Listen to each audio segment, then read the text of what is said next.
seems like the shower is like the spot for me to really get some downloads here. I just had like so many things happen at once because of my neurodivergent brain, where I was starting to feel like really sad over circumstances, and normally when I start feeling sad, my emotions become so intense and so like,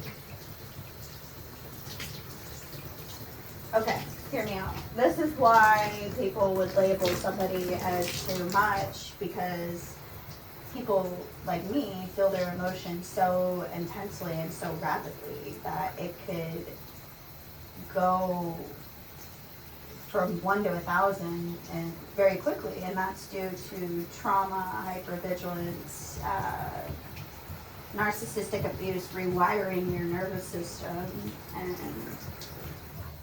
that's what ultimately leads to a lot of,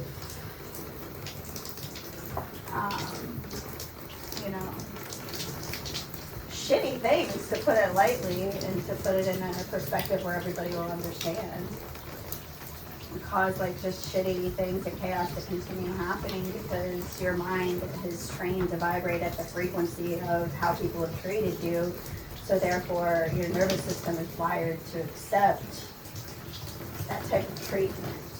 And therefore that's what your brain is hypervigilantly looking for, and that's the meaning of familiarity versus unfamiliarity when pulling for, or even surrounding yourself with that type of love, which is not love, it's the mimic, it's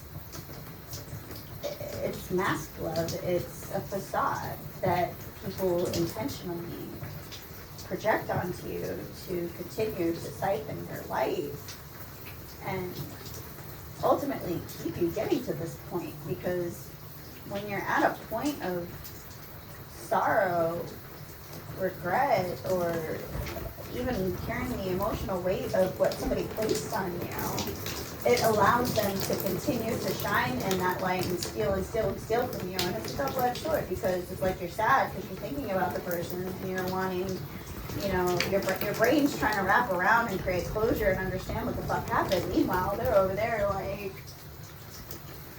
doing their happy dance, pretending that like nothing happened, like that what they did to you meant nothing, and that they move on, and it's like, poof, you're erased, I don't care. But really deep down inside, behind that mask, that is your power, that is your love, that is your life. They stole from you,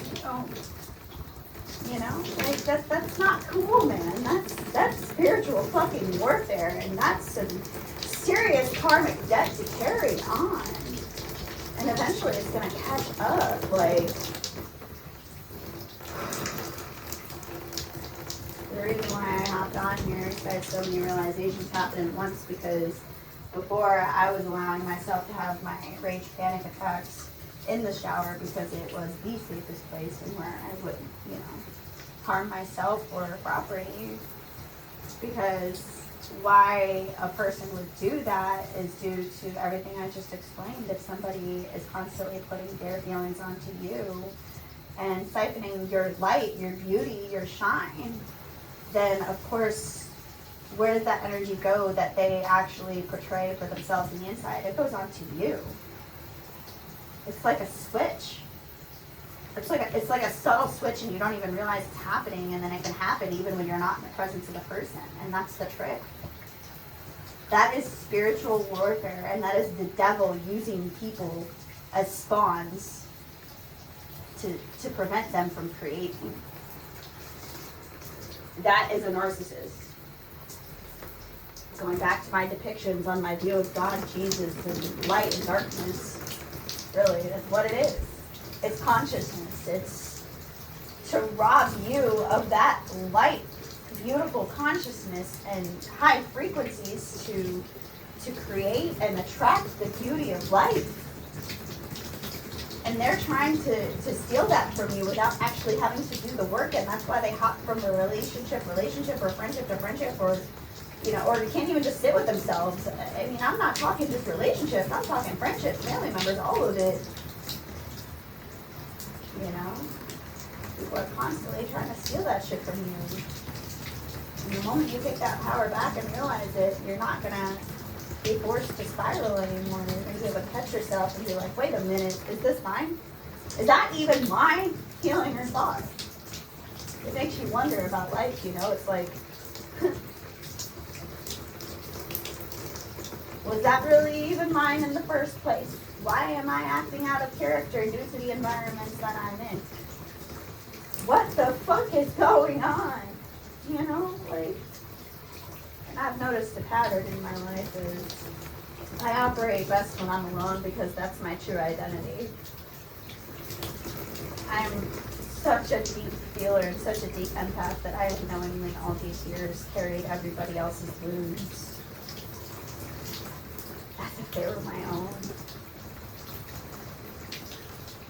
And it all makes sense. Because I had all of those realizations just in a matter of 30 minutes that got connected to each feeling, each emotion, each depth that I've given away to other people. And that is the moment that I realized I was safe to tell my inner girl to release all of this shit down the fucking drain. And that was when I was able to stop myself from having a panic attack for the first time in probably 3 or 4 years. Or since they started happening while I was still out with my ex-boyfriend.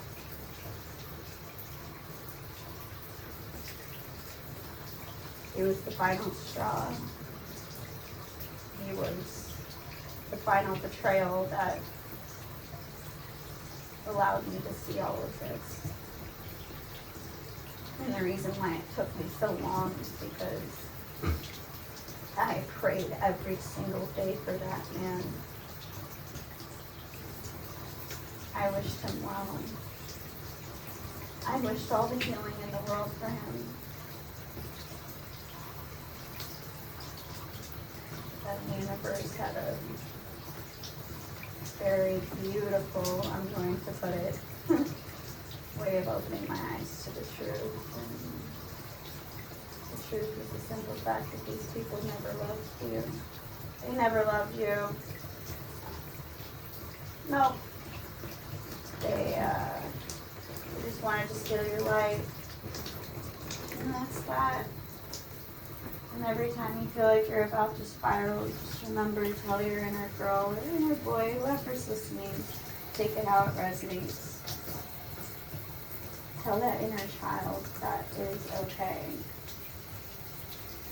It's not you, it's them. And make sure you're aware and observe how you are when you're by yourself and not around a bunch of fucking people projecting their bullshit onto you. Stay aware. Keep watching. I promise you'll get the answers.